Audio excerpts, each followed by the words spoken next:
بەرهەم ئەحمەد ساڵح ئەو سیاسەتمەدارەی توانای کۆکردنەوەی جەمسەرە ناکۆکەکانی سیاسەتی هەیە و لە مێژووی سیاسی و ئیداریدا خۆی لە عینادی سیاسی بە دوور گرتووە، ئێستا لە مێرگەپان دانیشتووە، هیچ پۆستێکی ڕسمی حیزبی و میری نییە و تەنها خۆیەتی. لە نیویۆرک ئەنتۆنیۆ گۆتیرێس سکرتێری گشتی نەتەوە گرتوەکان دەبینێت و لە عێراقیش باڵوێزی وڵاتان و شاندەبیاریەکان سەردانی دەکەن و سەرۆکوەزیرانی عێراق محەممەد شیع سوودانی بۆ تاوتوێکردنی پرسابووریەکان لەگەڵی کۆ دەبێتەوە.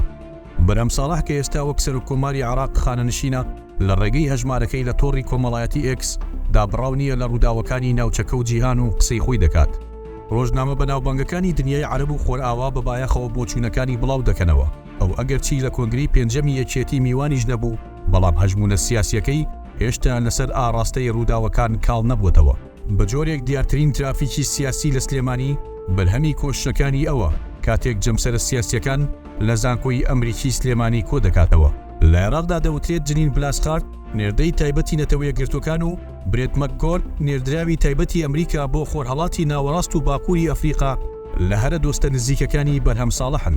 ئەم سیاسەتمەدارە بەوە بەناوبانگە کە زۆرترین پۆستی باڵای لە 25 ساڵی ڕابردووی هەرێم و عێراقدا وەرگرتووە، بەڵام سەرباری هەوڵەکانی نەیتوانیوە ڕاوتێکی سیاسی خۆی یان ناوەندێکی حیزبی لە ناو یەکێتی نیشتیمانی کوردستاندا هەبێت، بۆیە دوای تەوابوونی هەر ئەرکێکی حکومی و حیزبی بەتەنیا ماوەتەوە. بەڵام لەسەر ئاستی تاکە کەسی هەمیشە چالاکە و هەندێک لەو بڕوایەدان تەنانەت ڕاپۆرتە نێودەوڵەتیەکانی تایبەت بە عێراق و ناوچەکە جێپەنجەی بەرهەم ساڵحیان پێوەیە. ئەگەرچی ماچینەی ڕاگەیاندنی پارتی دیموکراتی کوردستان ماوەی چەند ساڵێکە دژی بەرهەم ساڵح دەستیان لە هیچ نەپاراستووە، بەڵام لە نوێترین جوڵەیدا بەرهەم ساڵح هەفتەی ڕابردوو لەگەڵ هەریەک لە بارزانی باوک و کوڕ و برازا کۆبوویەوە. کۆبوونەوەی بەرهەم ساڵح لە پیرمام لەگەڵ بارزانیەکان بۆ زۆرێک لەوانەی بایاغ بە جوڵەکانی بەرهەم ساڵح دەدەن جێی پرسیار و سەرسوورمانە، چونکە لە دوای دەستبادانی پارتی دیموکراتی کوردستان و یەکێتی نیشتیمانی کوردستان لەسەر پۆستی سەرۆک کۆمار میدیای پارتی لە دژی بەرهەم ساڵح سڵی لە هیچ نەکردەوە. بارزانی باوک یەکێک بوو لە نەیارە سەرسەختەکانی هەڵبژاردنەوەی بەرهەم ساڵح بە سەرۆک کۆمار، ئەوەی داخی بارزانی باوکی زیاتر کردبوو شکستهێنانی کاندیدەکانی بوو بەرامبەر بە بەرهەم ساڵح.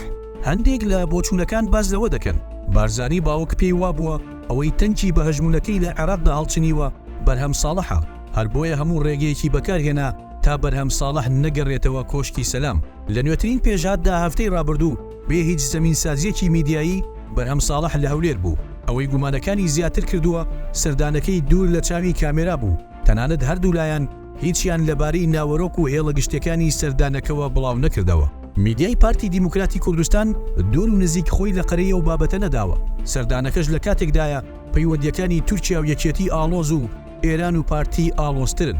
هاوکات فشارەکانی بەغدا لەسەر هەولێر لە پرسە دەستوریەکانەوە ورد کراونەتەوە بۆ ئەو شەریف ناوانەی کابینەکەی مەسرور بارزانی نایەوێت هیچ لەبارەیانەوە بە تەیف سامی وەزیری دارایی عێراق بڵێت.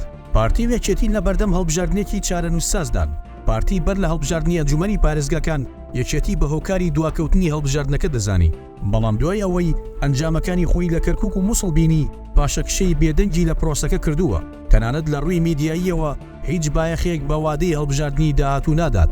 بە پێچەوانی پارتیەوە یەکێتیەکان سنگیان دەرپەڕاندووە و دەڵێن ئامادەین بۆ هەڵبژاردن. هەموو ئەم پێشهاتوو پرسانە بە دوور نین لەو دۆسیانەی لەسەر مێزی کۆبوونەوەی بەرهەم ساڵح و بارزانیەکان بووبن. بەرهەم ساڵح کە لە مێرگەپانەوە باز لە سیاسەتی جیهان، گۆڕانکاریە ژینگەییەکان، شەڕی غەزا، گەڕانەوەی ئەمریکا بۆ خۆرهەڵاتی ناوەڕاست و کێشەکانی کۆمەڵگەی مرۆڤایەتی دەکات، دابڕاو نییە لە باسکردنی کێشە و پرسە ناوخۆیی هەستیارەکان بە تایبەت ئەو هەڕەشانەی لەسەر داهاتووی پرۆسەی سیاسی هەرێم هەن.